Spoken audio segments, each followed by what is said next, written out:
Achille Mbembe, bonjour.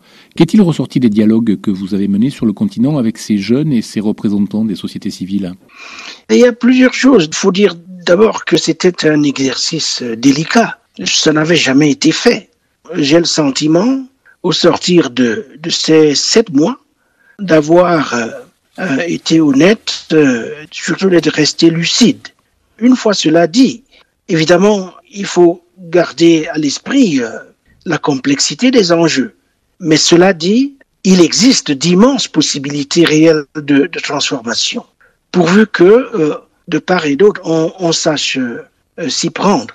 Ces dialogues ont donné lieu à un rapport que vous avez remis mardi au président Macron. Vous formulez à la fin de ce document 13 propositions pour refonder la relation entre la France et le continent. Il n'en fallait pas plus, en tout cas de mon point de vue, parce que, au fond, il y a beaucoup de choses qui se font d'ores et déjà. Et il y a eu, en particulier depuis 2017, une foule d'initiatives qui ont été mises en route, dont évidemment l'impact ne se fera ressentir que petit à petit, parce que c'est pas en 4 ans qu'on change tout. Et donc il n'y avait pas besoin de répéter ce qui se fait déjà.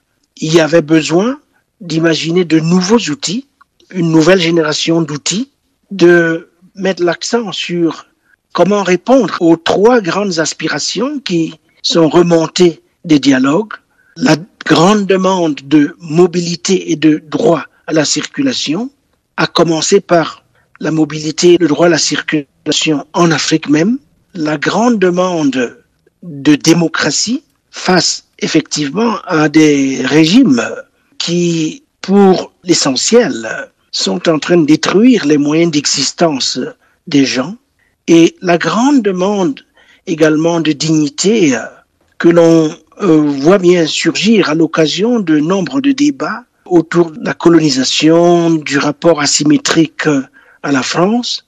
Achille Mbembe, vous dites que beaucoup de choses ont été faites depuis 4 ans, mais on a le sentiment que les critiques envers la France ont pris de l'ampleur ces derniers temps. Il y a eu des inflexions. Ça, c'est manifeste. Évidemment, il y a des controverses autour des interventions militaires, du soutien présumé à des tyrans, au mépris de l'ordre constitutionnel. Le cas tchadien a suscité énormément de colère au sein de l'opinion africaine. Il y a tout ce qui a trait à ce que j'appelle dans le rapport la conditionnalité migratoire, qui ne concerne pas d'ailleurs que la France, qui concerne l'Europe, dans le sens où l'Europe a renforcé le contrôle de sa frontière sud, ce qui a abouti à faire de la Méditerranée une véritable fosse commune. Les choses pourraient s'arrêter là, sauf que, au fond, dans le cadre de cette politique, elle est parvenue à imposer aux États africains des pseudo-conseils et l'appui coercitif qui a pour conséquence de rendre plus difficile encore la circulation des Africains à l'intérieur du continent.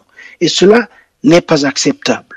Tout comme il n'est pas acceptable de lier l'aide publique au développement à l'obligation, je dirais, de déporter les migrants africains. Donc il y a là des motifs de très grande colère et de divergence qui demeurent.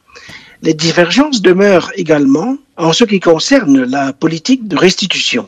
Parce que, au fond, je dirais que la France, en dépit de la volonté du président Macron, ne dispose pas encore d'une véritable politique de restitution.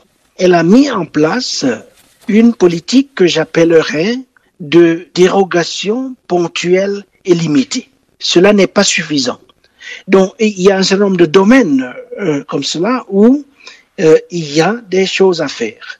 Vos propositions, Achille Mbembe, sont-elles de nature à véritablement changer la relation entre la France et l'Afrique? Les propositions stratégiques qui ont été formulées, certaines visent effectivement à transcender ces divergences et à aller de l'avant, à construire de solides bases pour aller très loin.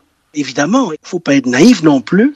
Il y a un contexte, il y a d'autres forces qui ne regardent peut-être pas nécessairement dans la même direction. Il y a des arbitrages à effectuer. Mais dès le départ, moi, ce qui me tenait à cœur, c'était de faire ce travail de la façon la plus honnête possible et la plus lucide possible. Et je crois pouvoir dire, au point où on en est, que cet objectif a été atteint. Achille Mbembe, merci.